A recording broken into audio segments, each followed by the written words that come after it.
Meus irmãos, a paz do Senhor. Eu sou o Rodrigo Santana.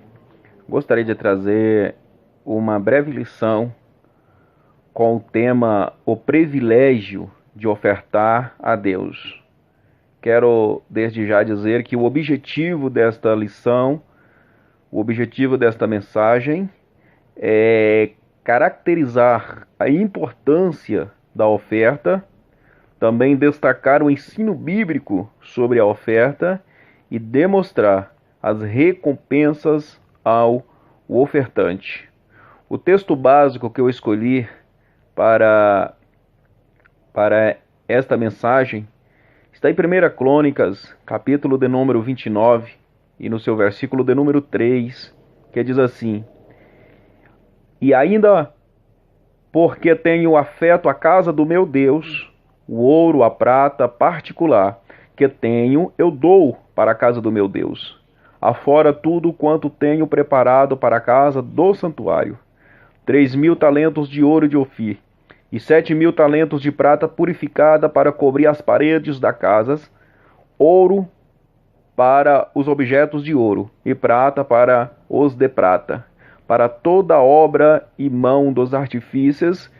Quem, pois, está disposto a encher a sua mão para oferecer hoje voluntariamente ao Senhor? Então os chefes dos pais e os principais das tribos de Israel, e os capitões de 1.000 e de 100, até os chefes da obra do rei, voluntariamente contribuíram, e deram para o serviço da casa de Deus 5.000 talentos de ouro, e 10.000 dracmas, e 10.000 talentos de prata, e 18.000 talentos de cobre, e 100.000 talentos de ferro. E os que possuíram pedras preciosas deram-os para o tesouro da casa do Senhor, a cargo de Jeiel, o gersonita. E o povo alegrou, porque contribuíram voluntariamente, para com o coração perfeito, voluntariamente, deram ao Senhor. E também o rei Davi se alegrou com grande alegria. Meus queridos, aprendemos com Davi a importância da oferta para a obra de Deus. Com a sua lição e desprendimento, o amor à causa santa,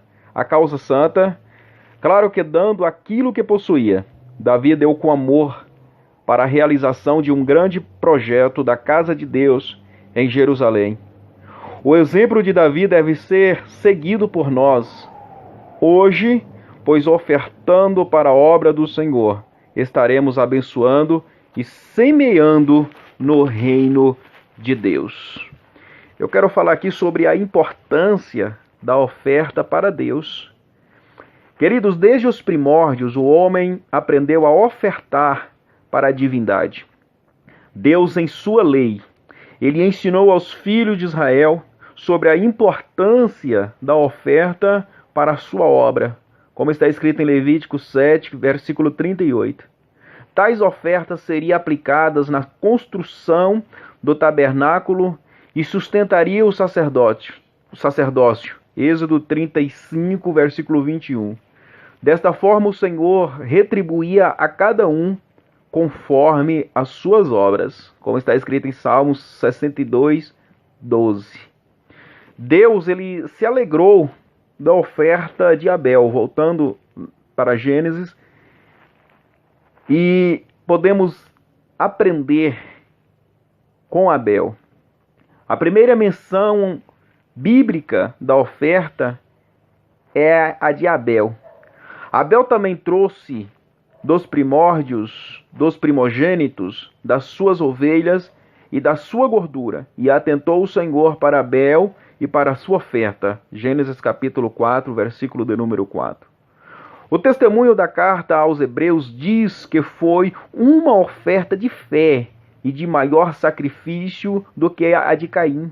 Hebreus capítulo 11, versículo de número 4. Por isso Abel alcançou o testemunho da sua justiça. Isso nos ensina que a oferta deve ser feita com fé que agrada a Deus. Deus ele pediu uma oferta ao povo. Diante de um grande projeto, ou de construir o tabernáculo, Deus disse a Moisés, fala aos filhos de Israel, que me traga uma oferta alçada de todo homem cujo coração se mover voluntariamente, dele tomareis a minha oferta alçada. Êxodo 25, versículo de número 2. O projeto divino inclui a contribuição de cada israelita, isto era, para que todos participassem e fossem também abençoados por Deus. Êxodo 25, versículo de número 23. A oferta que o povo de Israel deveria trazer ao Senhor seria voluntária.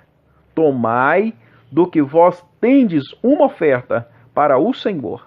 Cada um cujo coração é voluntariamente disposto e trará por oferta alçada ao Senhor ouro e prata e cobre.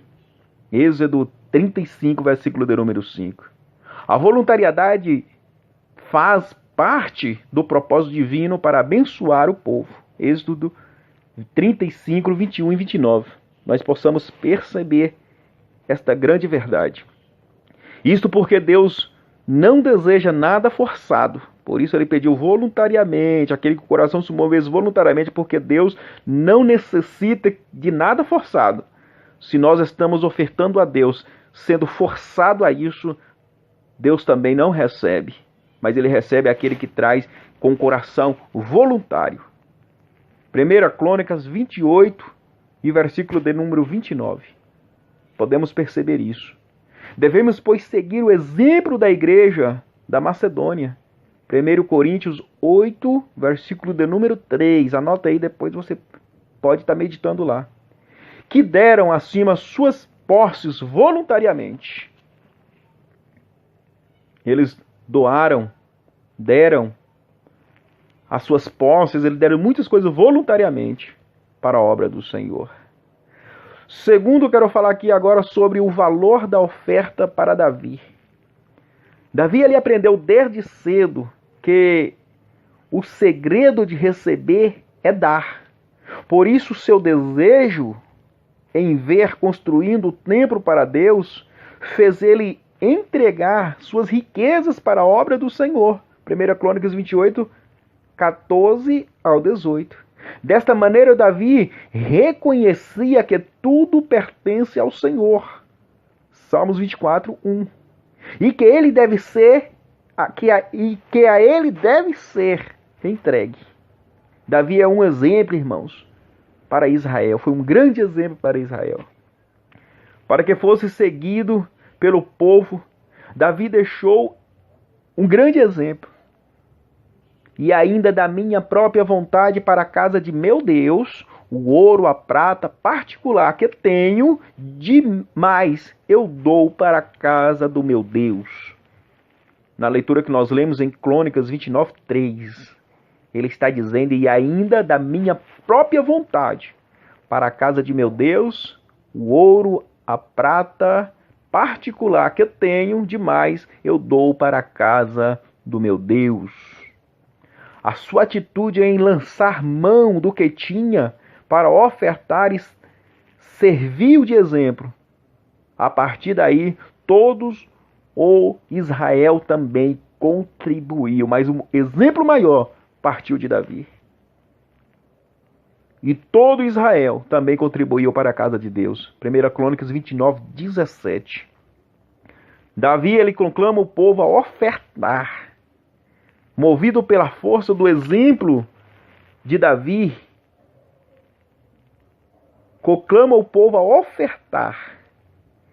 Quem, pois, está disposto a encher a sua mão para oferecer hoje voluntariamente ao Senhor? E quando ele disse essas palavras e o povo viu que ele havia ofertado tudo que ele tinha, aí sim, aí o povo seguiu este grande exemplo. Medita aí em Crônicas 29, 5, parte B, que você vai entender. Somente quem dá exemplo é que pode exigir alguma coisa de alguém. Você está dando exemplo? Então você pode exigir. Mas se você não está dando nenhum exemplo, então você não tem direito de exigir nada de ninguém. primeiro dá o exemplo, depois exige algo, alguma coisa de alguém. João 13:15. Dá uma meditada lá depois. O povo de Israel pode contribuir porque viu a voluntariedade do rei Davi. 1 Crônicas 29:6. Davi vê a alegria do povo ao ofertar. A narrativa bíblica nos informa que Davi se alegrou muito porque viu o povo ofertando voluntariamente. Quando ele viu o povo ofertar com voluntariedade, aí ele se alegrou muito. 1 Crônicas 29:9. Isto levou Davi a louvar ao Senhor. A alegria foi tão imensa no coração de Davi que ele logo levou ele a louvar a Deus. Pelo que Davi louvou ao Senhor perante os olhos de toda a congregação. 1 Crônicas 29:10. Exaltando o poder de Deus a retribuir os filhos dos homens segundo a sua bondade. 1 Crônicas 29:12-13. A ordem divina é contribuir com alegria. 1 Coríntios 9 e versículo de número 7. Eu quero falar agora sobre Jesus. Quero falar sobre o maior exemplo na oferta. Porque o maior exemplo na oferta é Jesus. Podemos dizer Jesus, o maior exemplo na oferta. Jesus é o nosso exemplo maior em todas as ofertas da vida cristã. Ele deu importância às ofertas, pois o seu ministério também dependeu da voluntariedade dos seus seguidores. Pode meditar em Lucas capítulo 1, Lucas 8, 1-13. Entre seus discípulos, um tinha a bolsa, na qual se lançava as ofertas. João capítulo 12, versículo 6. Portanto, para Jesus, as ofertas tornaram-se necessárias em seu ministério terreno. Jesus ele recebeu ofertas ao nascer. Após o seu nascimento, Jesus recebeu a visita dos magos do Oriente, Mateus 2:1. Após seguirem a estrela, Mateus 2:2, chegaram a Jerusalém, Mateus 2:3, e guiados pela mesma estrela, Mateus 2:9, encontraram a casa onde ele estava, Mateus 2:11. Houve grande regozijo, adoração e também ofertas, ouro, incenso e mirra, simbolizando a realeza, simbolizando o seu ministério e o seu sofrimento. Jesus ele ensinou como ofertar. Quando iniciou o seu ministério, em seu célebre Sermão da Montanha, Jesus nos ensinou como ofertar. A oferta jamais deve ser trazida de qualquer maneira, mas com quebrantamento diante do Senhor. Mateus 5:23. Com atitude de reconciliação. Mateus 5:24. E total reconhecimento da autoridade divina sobre as nossas vidas. Mateus 28:18. Quando o crente assim procede, as bênçãos de Deus vêm sobre a sua vida. Provérbios 10:22. Jesus, meus irmãos, ele honrou a oferta de uma pequena viúva, de uma pobre viúva. Todos nós conhecemos essa história em Lucas 20, a partir do versículo 1. Nos diz que Jesus estava ensinando no templo em Jerusalém, quando observava que os ricos lançavam as suas ofertas. Lucas 21:1. Mas ele também viu quando uma pobre viúva lançou apenas 2 pequenas moedas. Lucas 21:2. A palavra de Jesus honrou sua oferta. Em verdade vos digo que lançou mais do que todos esta pobre viúva.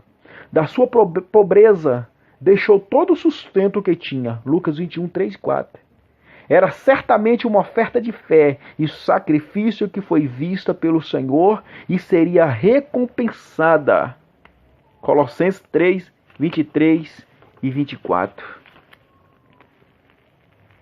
Quarto, Paulo destaca o valor de ofertar. O apóstolo Paulo, desde cedo, aprendeu a importância da oferta na obra do Senhor. Segundo Coríntios 11, 8 e 9.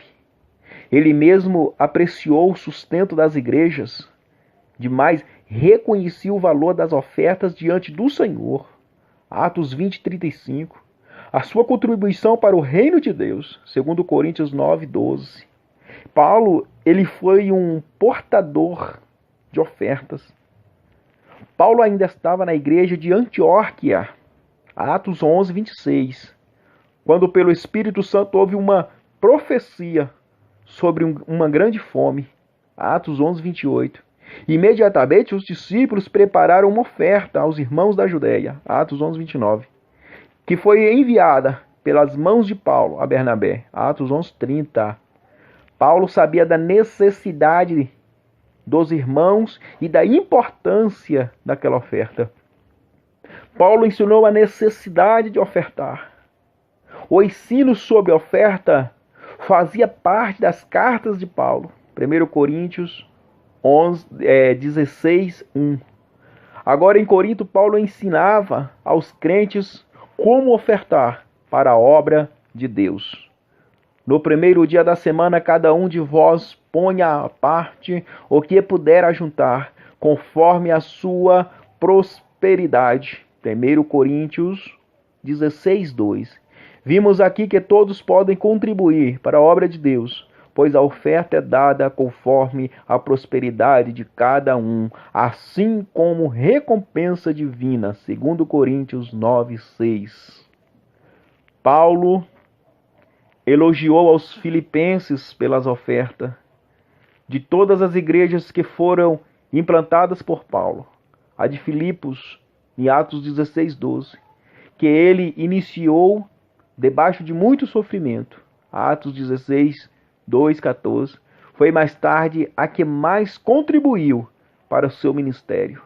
No princípio do Evangelho, quando parti da Macedônia, nenhuma igreja comunicou comigo com respeito de dar e receber, senão vós somente. Filipenses 4,15. Paulo estava certo que a dedicação daquela igreja resultaria em grandes bênçãos espirituais para o povo de Filipe, para a igreja de Filipe, como está escrito em Filipenses 4, 17 e no versículo de número 19. As ofertas, meus irmãos, sempre fizeram parte da vida do povo de Deus, desde Abel até a época presente. O princípio bíblico é o mesmo: dai e ser-vos dado. O Senhor não mudou a sua palavra com respeito a dar e receber, pois seus mandamentos são eternos. Feliz o crente que compreende a importância da oferta para a obra de Deus e contribui com amor no coração. Certamente este crente alçará as ricas promessas divinas e terá sempre em abundância para contribuir a abençoar o reino de Deus. Que Deus vos abençoe e que nós possamos abrir nosso coração voluntariamente a ofertar e a dizimar na casa do Senhor. Deus abençoe a todos. Meus irmãos.